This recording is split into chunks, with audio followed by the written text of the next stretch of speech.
everyone, how are you guys? If you're new, welcome. My name is Jamie and I am the Kansan Reader. If you're returning, welcome back.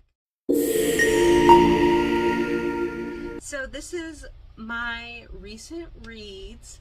This is what I've read since June, and today is the 17th of July. So everything from there, plus what I'm currently reading and what I have upcoming in reading.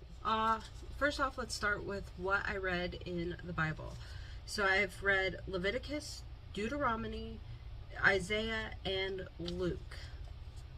Right now, I am working on the book of Jeremiah, and once I'm done with Jeremiah, I will move into the book of Acts.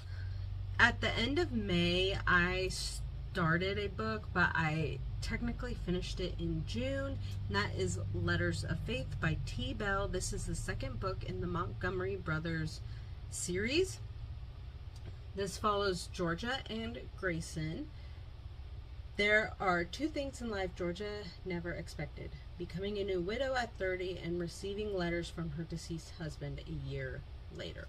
This is my second time reading it. I got a physical copy and I wanted to annotate it.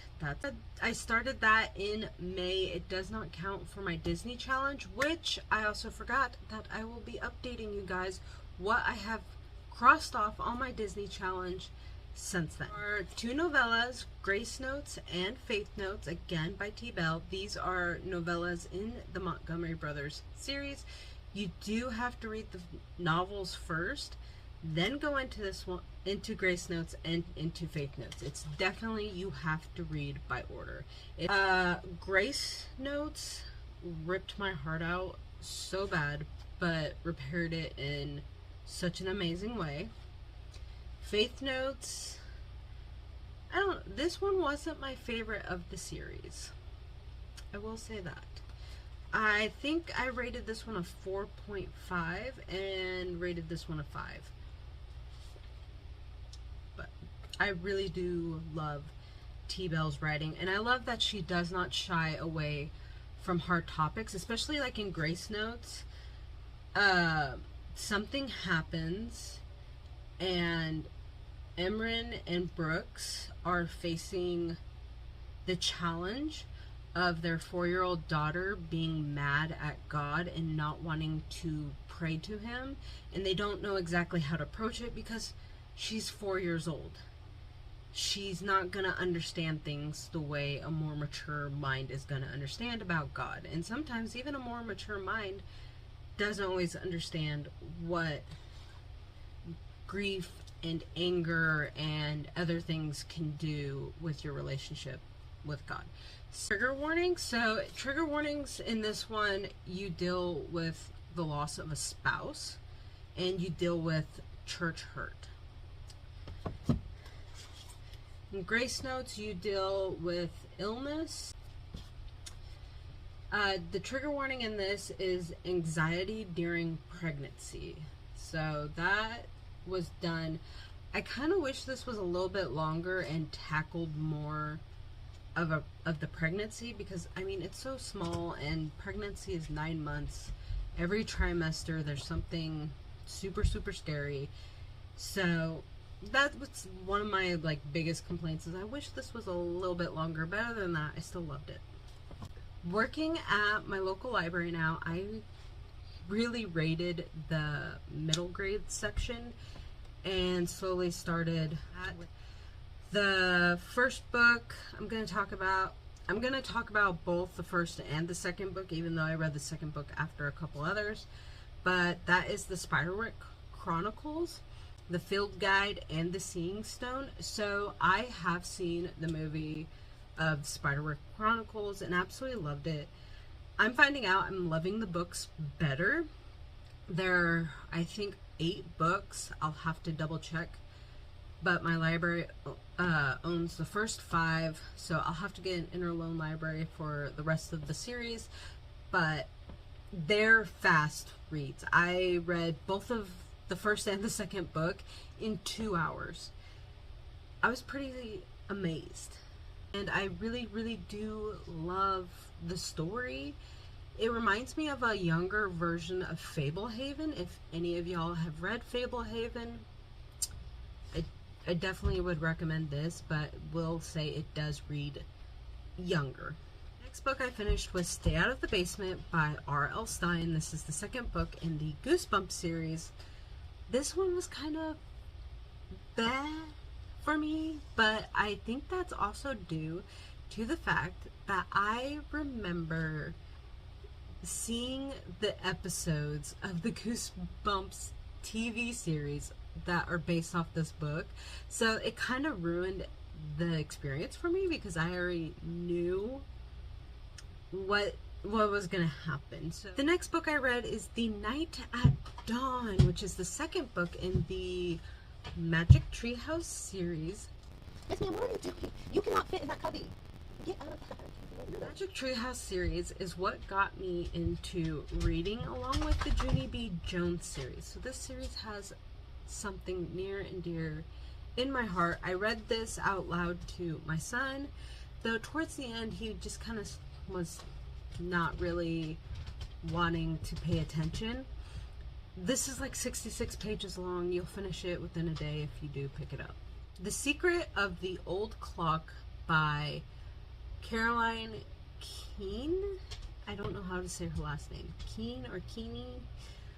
But this is the very first book in the Nancy Drew mystery series, and it was my first ever Nancy Drew book, which I was wondering if I was going to like the series, because normally cozy mysteries are just not my thing when reading.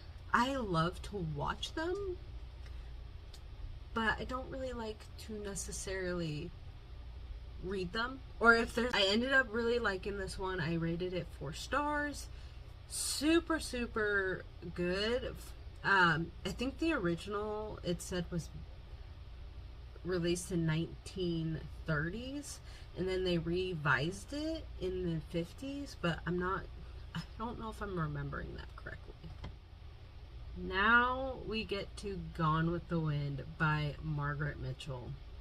I just released an hour video on my thoughts of Gone with the Wind.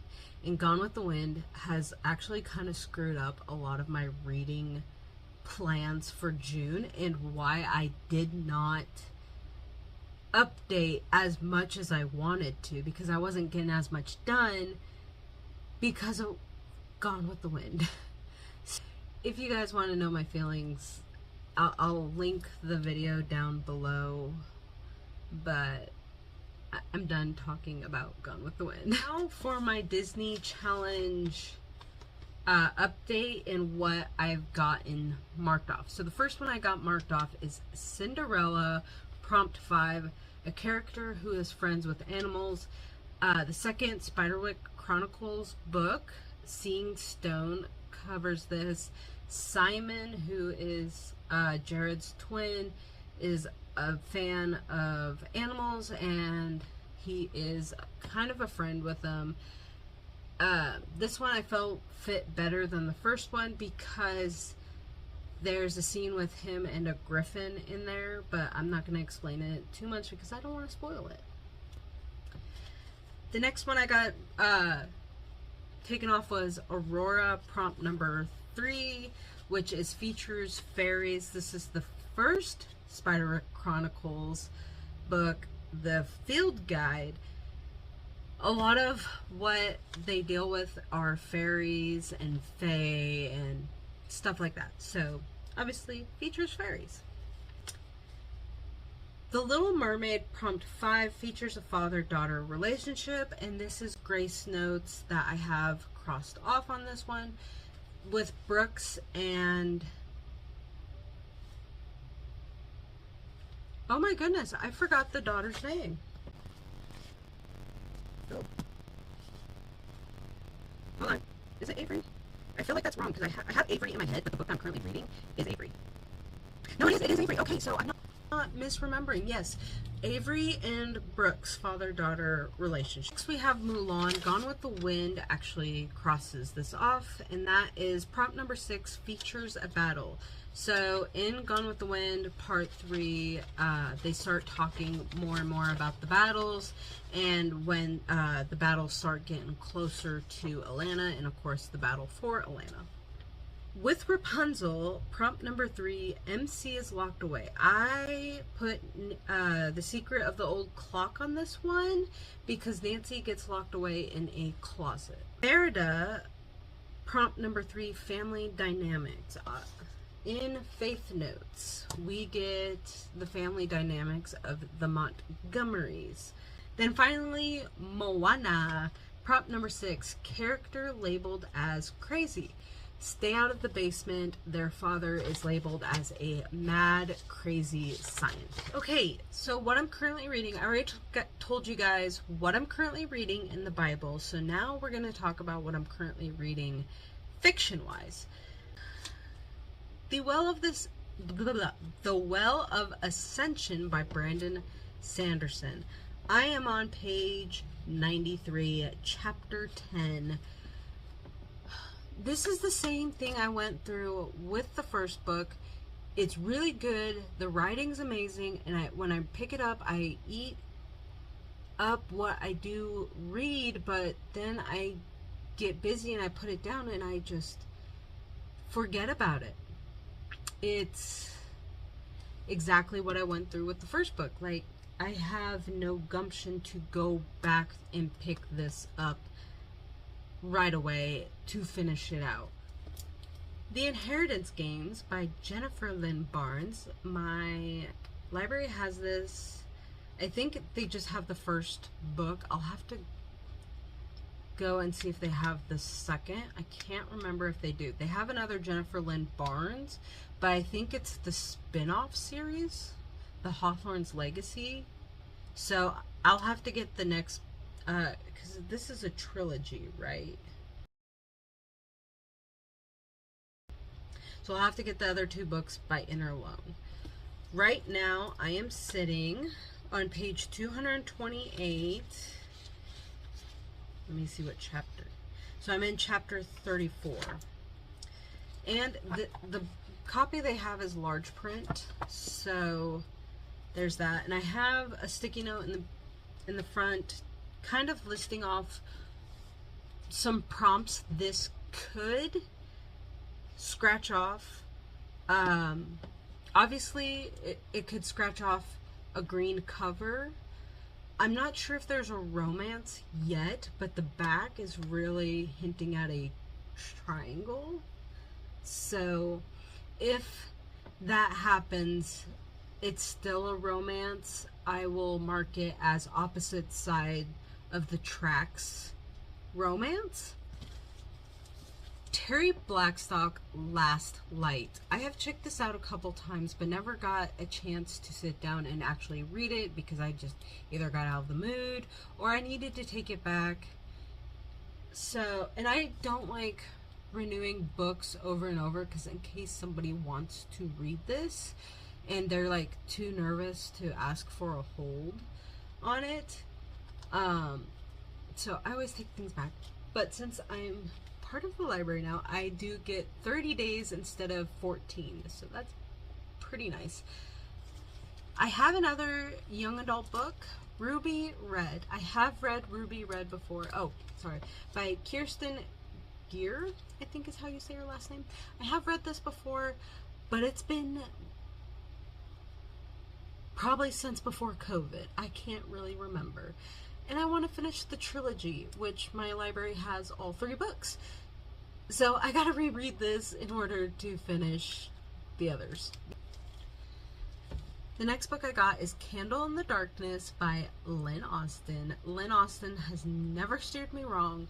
I don't think I've ever rated her books below a 4-star. My favorite by hers, if anyone wants to know, is Wonderland Creek.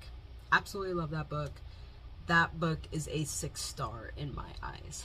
But I know I just got done with Gone with the Wind and the Civil War, but I feel like Lynn Austin will tackle the Civil War way better than Margaret Mitchell. That I have, that I've got in the lineup is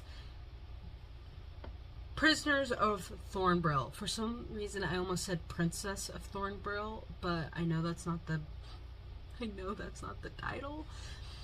This is the first book in the Tindora Chronicles by Hannah Pennington.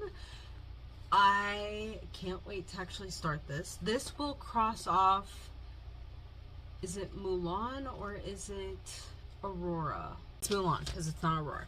So this one features a dragon. Also, I mean, just look at how pretty this.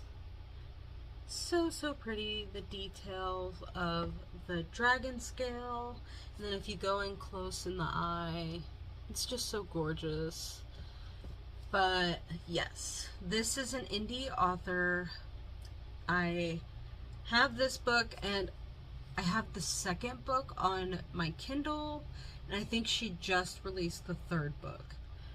That is my recent reads plus currently reading and books I plan on reading in the foreseeable future. Not explain that I already have a DNF.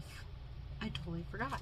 I do have a DNF. I have a short on it on my channel, and it is Pirate Latitudes by Michael Crichton. Yes.